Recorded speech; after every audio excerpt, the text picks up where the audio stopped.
Bonjour et bienvenue, ici les reporters de la chaîne Turf Labo. On est parti pour une analyse vraiment en profondeur du prix d'Argentan aujourd'hui. Une course qui s'annonce passionnante. Absolument. Bonjour à tous. Oui, rendez-vous important ce samedi 8 novembre 2025 à Vincennes. C'est la 4e course. Départ prévu à 15h15. Course B, trot attelé. Bon, les fondamentaux. 2700 mètres, grande piste. Et 72 000 € de dotation. Ça attire du beau monde.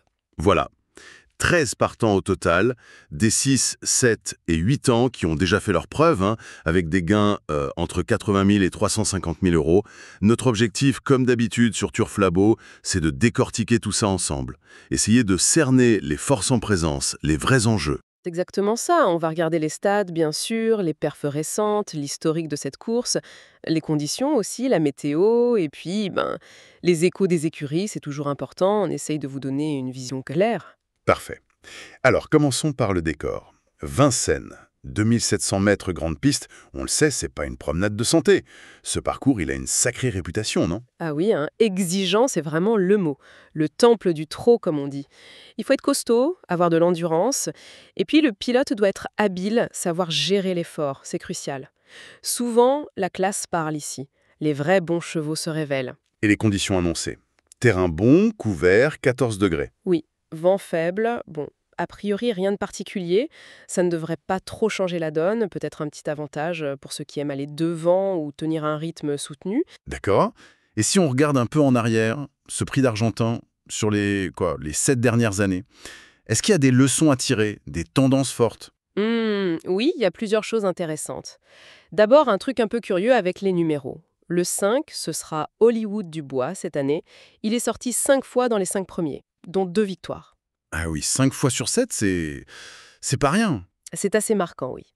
Et puis on a le 9, Anna, et le 7, Hadès de Liton, qui sont apparus 4 fois chacun dans le quintet. Bon, est-ce que c'est juste une coïncidence ou difficile à dire, mais c'est noté.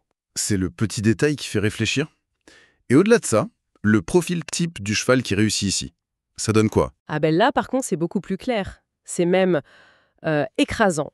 Les ongres d'âge, 6 à 8 ans, ils dominent mais largement. Presque 80% des places dans les 5 ces dernières années, c'est eux. Les femelles, les mâles entiers, ils ont visiblement plus de mal dans cette course précise. D'accord, donc avantage structurel net pour les ongres. Et les drivers? On imagine que certains ont leurs habitudes, leur réussite dans cette épreuve? Oui, et là, impossible de ne pas parler de Jean-Michel Bazir. Il drive Illusion J-Pad, le numéro 10. Son historique ici est, éloquent. 3 victoires et une autre place sur les 7 dernières éditions. C'est énorme. Ah oui, quand même. Donc forcément, très en vue. Mais attention, il n'est pas tout seul. On a Éric Raffin avec Habit de soirée, le 6, Alexandre Abrivard sur le 13, Indigo de Fontaine, Johan Le Bourgeois avec le 4, Iguane de Caponnet. Tous ces pilotes connaissent Vincennes par cœur et ont déjà brillé ici. Et puis, il faut aussi regarder la forme des entraîneurs. C'est un facteur clé. Ah oui, oui. Qui est en forme en ce moment? Eh bien, certains marchent sur l'eau, comme on dit. Mathieu Abrivard, qui entraîne et drive le 2 Japlou Turgot. Cyril Rimbaud, qui présente 2 chevaux, le 4 Iguane de Caponnet et le 12 Ilaya. Antonin André avec le 7 Hadès de Liton. Ou encore Jean-Paul Marmion pour le 8 Ibisabella.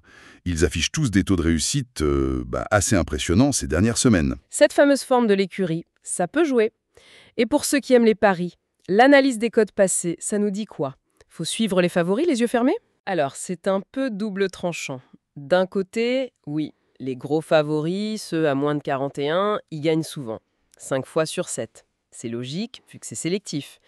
Mais, et c'est là que ça devient intéressant, on trouve systématiquement un ou plusieurs outsiders, à plus de 201 dans l'arrivée du quintet. Ah d'accord. Donc, pour la gagne, oui, souvent les favoris, mais pour les places, il faut vraiment ouvrir son jeu, chercher la surprise. Et autre chose, les arrivées sont souvent très, très serrées. Ça se joue à pas grand-chose. Très clair. Bon, allez, on plonge dans le vif du sujet. Les partants de cette année. Qui sort du lot, là, au premier coup d'œil?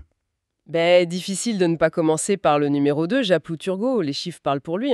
Jamais sorti des 4 premiers en 4 quintés. C'est solide. L'entente avec Mathieu Abrivard, quasi parfaite, 83%. La forme est là, Et le déferrage? justement. Déferré des 4 pieds. Et là, il est redoutable. 85% de réussite dans cette configuration. Son entourage est confiant, même si sa dernière course... Bon, il y a eu un petit truc au départ. Clairement une base. Ok. Et en parlant de confiance, celle de Cyril Rimbaud pour le numéro 4, Iguane de Caponnet, elle a l'air assez forte, non? D'après ce qu'on entend. Oui, les mois sont forts, c'est vrai. L'entraîneur dit viser le podium, que c'est un objectif. Le cheval est décrit comme parfait au boulot, irréprochable cette saison. L'association avec le bourgeois, ça marche bien, 75%. Et l'écurie, 100% de réussite sur les 30 derniers jours. Carrément. Oui, alors il est juste déféré des postérieurs, mais ça me semble pas inquiéter son mentor. Il a beaucoup d'atouts, c'est sûr. Et un autre qui a fait parler de lui récemment sur ce parcours précis, c'est le numéro 11, Indy Dark. Il a signé un sacré chrono. Exactement, 1:11,7. C'est le meilleur temps récent sur ces 2700 mètres parmi tous les partants. Forcément, ça interpelle. Son entraîneur Jean-François Marie en attend une grande perf. Il innove un peu avec des œillères descendantes pour la première fois. Ça peut le motiver? Un petit plus? Peut-être, oui. Et puis, il est très performant en déféré des 4, lui aussi, 87% de réussite.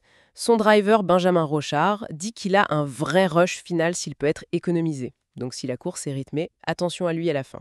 On a donc Japloup Turgot, la régularité, Iguane de Caponnet, la forme et la confiance, Indy Dark, la vitesse pure. Qu'est-ce qu'on dit de l'autre pensionnaire de Rémo, le numéro 12, Ilaya?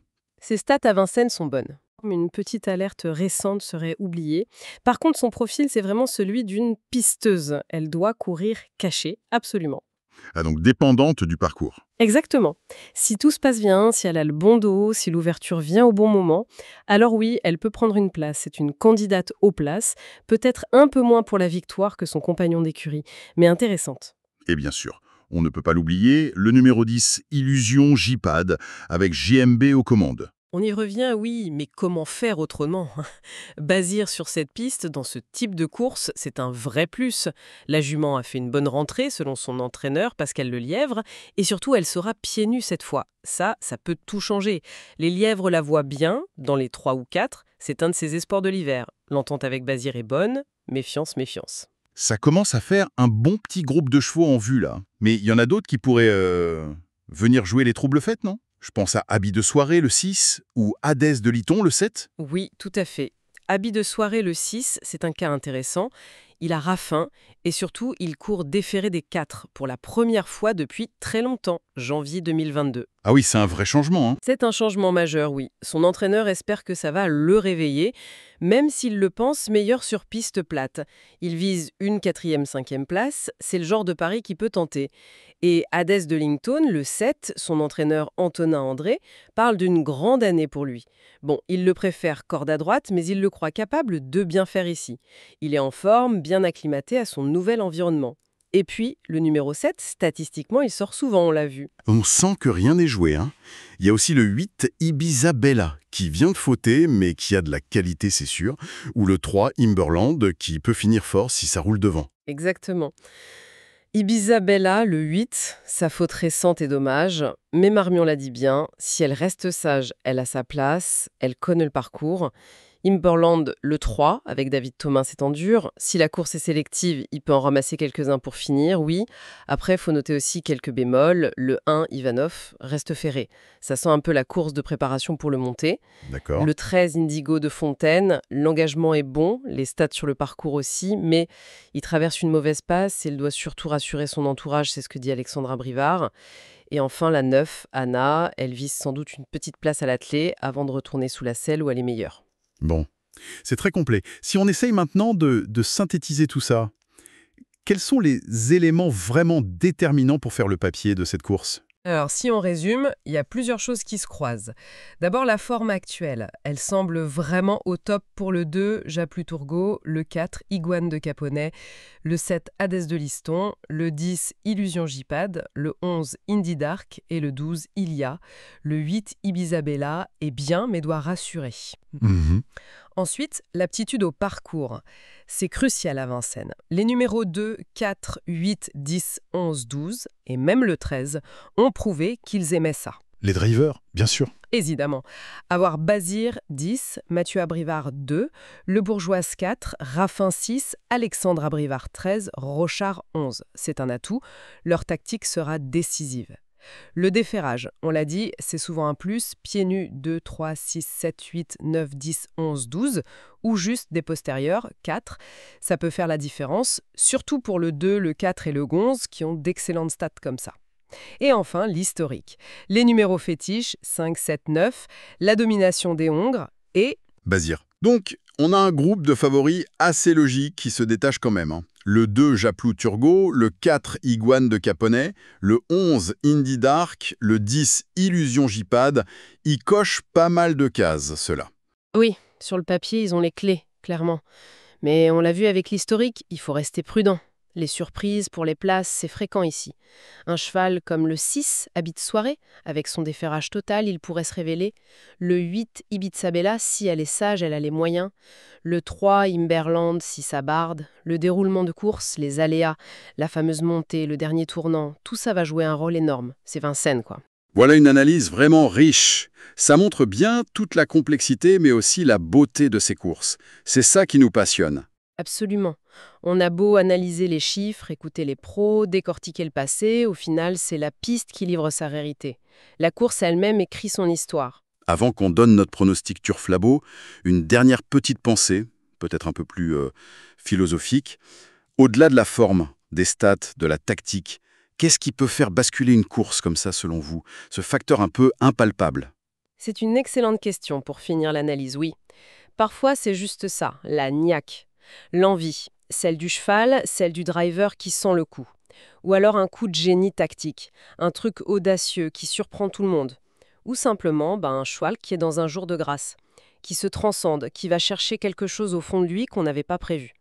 C'est ça qui rend les courses si imprévisibles et passionnantes. Merci beaucoup pour cet éclairage. Alors, chez Turf-Labo, après avoir bien pesé le pour et le contre, voici notre sélection pour ce prix d'Argentan. Notre pronostic est le suivant. En tête, le 2, Japeloup Turgot. Ensuite, le 11, Indy Dark. Puis le 6, Habit de soirée. Le 4, Iguane de Caponnet. Le 10, Illusion Jipad. Le 12, Ilaya. Le 8, Ibiza Bella. Et on complète avec le 3, Imberland. Je répète, 2, 11, 6, 4, 10, 12, 8, 3. Et il faut ajouter notre regret, le cheval qu'on aurait bien mis, mais voilà, il faut choisir. En cas de défaillance d'un de nos préférés, on pense au numéro 7, Hadès de Liton. Il reste très compétitif pour une place. Voilà pour notre vision de la course Turfo. On espère que cette analyse vous a plu, qu'elle vous a éclairé. Si c'est le cas, n'hésitez pas à soutenir Turfo Labo. Abonnez-vous à la chaîne, cliquez sur le petit pouce bleu j'aime, ça fait toujours plaisir. Et puis, parlez-en autour de vous, invitez vos amis passionnés à nous rejoindre. Merci de nous avoir écoutés et on vous dit à très bientôt pour une nouvelle analyse.